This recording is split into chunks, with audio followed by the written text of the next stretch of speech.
I'm Martin Booker, and in this special edition of In My Own Words, we're going to talk about college and money with Lee Baker, certified financial planner, who's going to tell us about some of the vehicles that you can use for the financial planning process with college with your children, and a lot more from Lee Baker as well, right after this.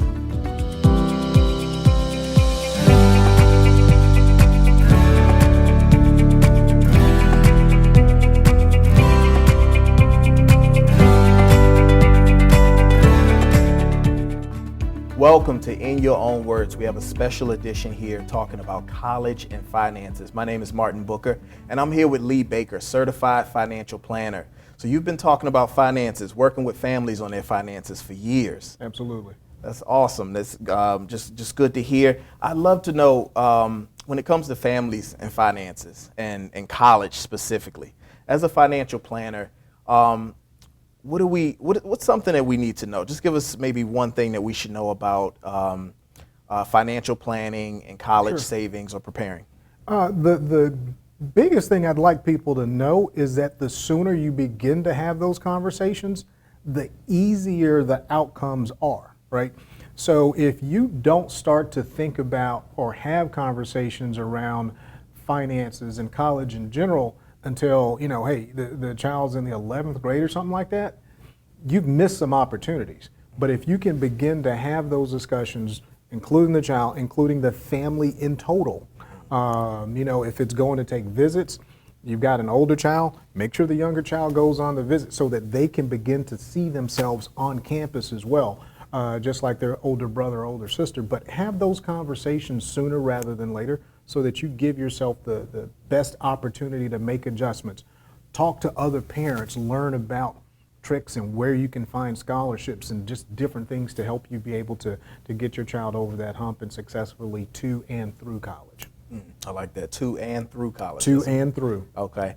And so when we think from a parent side, parent's perspective, what are some of the tools, some of the vehicles that we can use to start saving and start preparing for our child's college experience? Yeah, so some of the vehicles, it can be as simple, quite frankly, as a savings account, right? You need to begin to create a habit. I would get the children involved in it early on. So, hey, if you're putting $100 per pay period into a savings account, hey, let the child know. Have them do something. So if they're doing some chores, if it's a summer job, whatever, have them make a contribution as well. Now, there are tools that are specially dedicated to helping finance college. So if it's a 529 plan or an educational IRA, it was formerly called the Coverdell, those things have special tax benefits so that, hey, if you have the capacity and the timeline to say, hey, listen, you know what, baby, we just found out we're pregnant. You know what, let's open up that 529 and start putting money in there right away, because what the investment markets allow you to do over the course of an 18-year period can be incredible. And so that $100 won't hurt you at day one the way $500 or $1,000 will hurt you if you wait until they're 15, 16, 17 years old. So give yourself that opportunity to make your life easier so that you can help your children a little better. Okay, so you're saying with a vehicle like a 529, I get to put my money in, but then that money's also invested to allow some growth. I get to send my money to work. Absolutely, you get to put your money to work for you.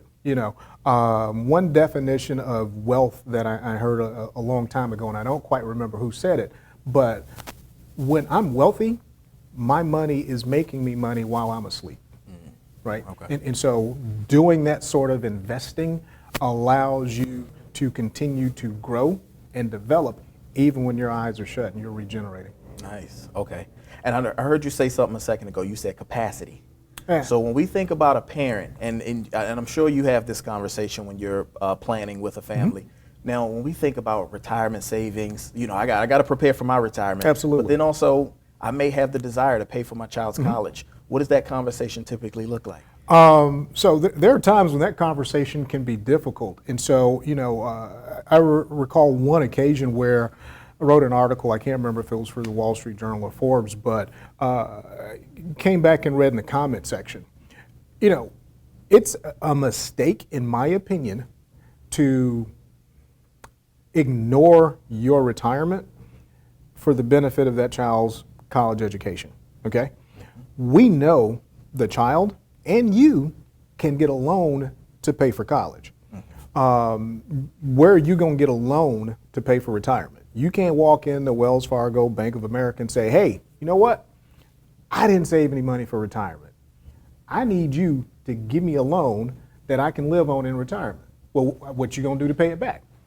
It's not going to happen. So again, yes, I totally understand that desire to provide for your child's education. But if you have to make a choice and it is simply an either or, you want to err on funding your retirement, but look at ways that you can help that child. I mean, we love our children. You know, we want to help them as best we can.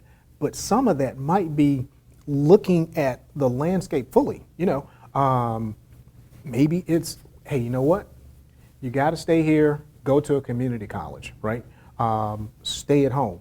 Because if you look at the cost of college now, oftentimes room and board is significantly more expensive than tuition, right? So if you can take that off your plate for a year or 2 years, great. Working during the summer, looking for opportunities to work on campus, you know, be an RA or something in the dorms. There are ways to chip away at the cost of education, but it takes some work and dedication. That makes sense. That makes a lot of sense. What are you seeing as far as older adults going back to school, deciding to enroll in school? Are they coming to you to have those conversations? So it's interesting. One of the conversations I had, a good friend of mine is Mama Pat. She's a member of our church. She went back to school, and so a lot of seniors, you can go back to school at no cost, right? So you're talking about somebody 60, 70 years old going to college, and she graduated. She actually pulled me to the side at church and was like, hey, listen, I got a homework assignment or a project I need your help on. So it really wasn't about financing the education, and that was really fun to me. But in a lot of states, if you're a senior and you older adult and you want to go back to college, there's a lot of programs that you can go back and get an education at no cost. Now, if you're in a situation where, hey, you are going to have to pay for it to get that degree, the rules are really no different than if you're that 18, 19-year-old getting ready to go off for college. You want to look around, see what the resources are available to you to fund that education.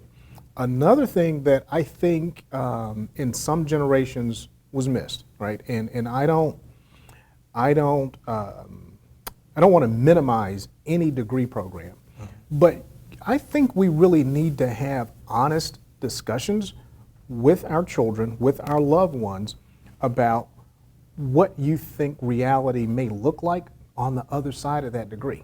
Because it's not just enough anymore to simply get to college, you've got a degree, and then somebody's going to give you a job, right?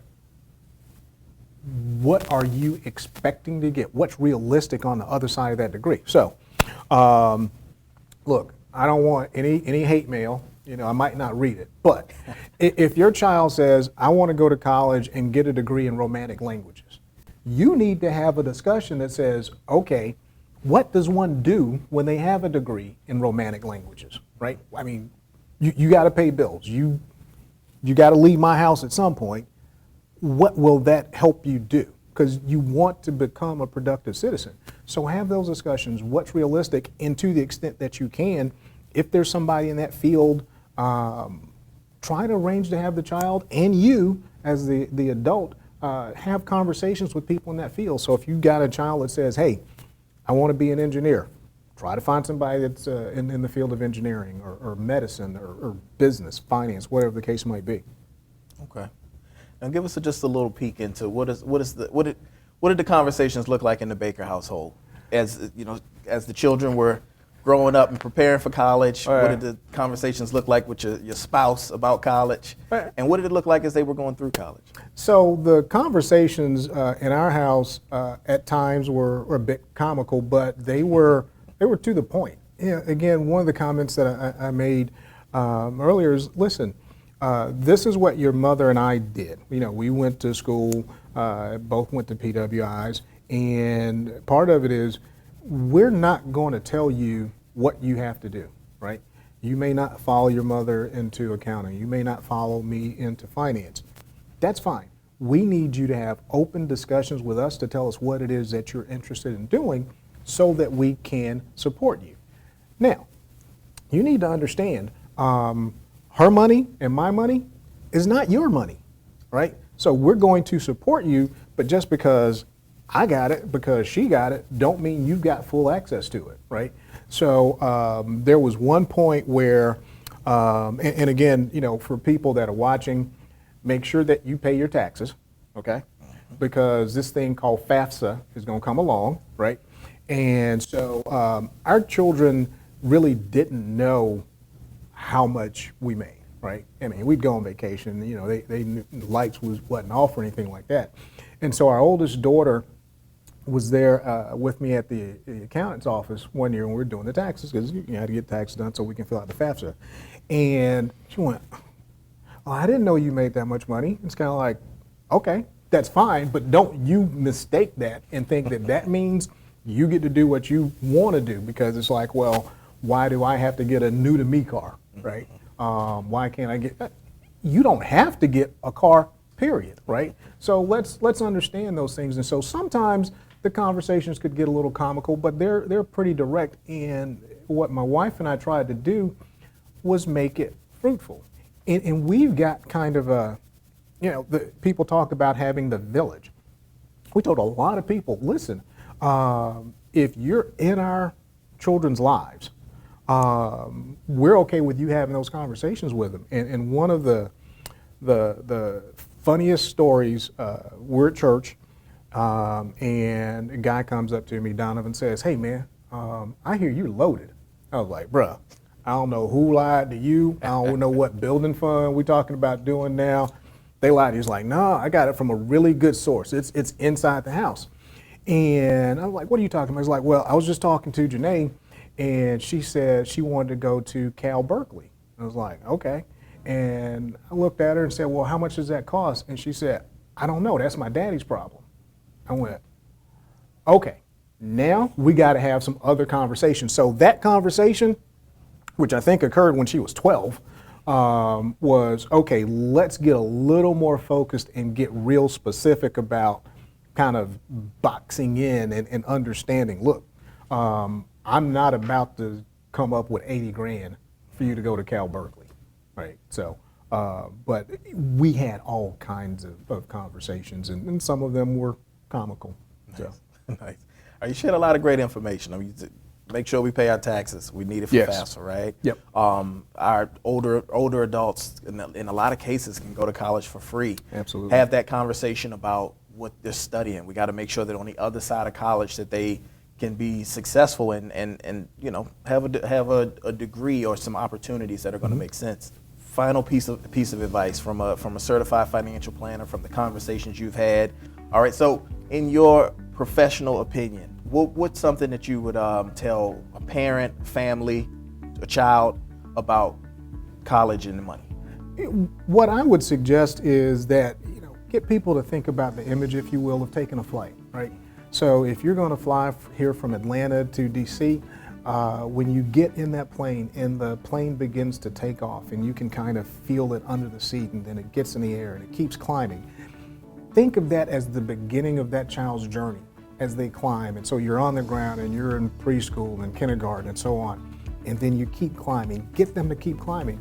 But as we get to DC, it's not like the plane just drops in and there's a harsh landing, and it slowly begins to descend, and there's a glide path, so that we want to encourage them to get through the process. Because even with the finances, if you save money, you get here and it peaks, you start pulling money out to pay things, and you want to make sure that there's enough to get through to a safe landing on the other side. Amazing example. Thank you, Lee Baker, certified financial planner. We really appreciate your time. Thank you for joining us for this edition of In Your Own Words.